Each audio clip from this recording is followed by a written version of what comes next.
即阵热天还未到，就遮尔热。台南的南化昨高温有38度8。气象局表示，今仔日中部的高温嘛会超过36度，若南部同款有机会出现38度以上的高温。天气遮尔热，真侪人已经开始吹冷气啊。台电预估，今年7月底8月初，用电量可能会达到4100万千瓦。台电讲一定会提早应用，确保电有够用。最近天气真热，气象局测试也发布高温资讯，伫高雄甲屏东可能有38度的高温，台南市也有机会出现36度高温。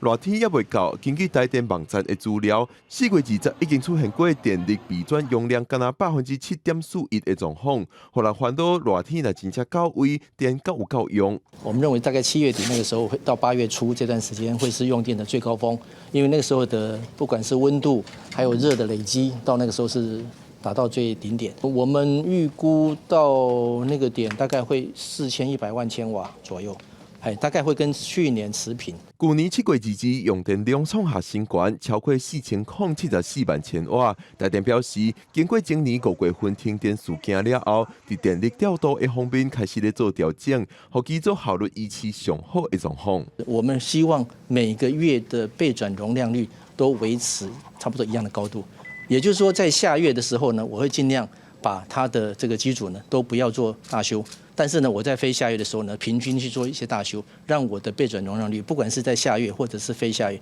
都能维持在这个7% 上下。虽然去年用电创下新高，不过省电效果也创下新高。台电表示，有超过1000万户厝来参加，一年拢总省18亿度的电。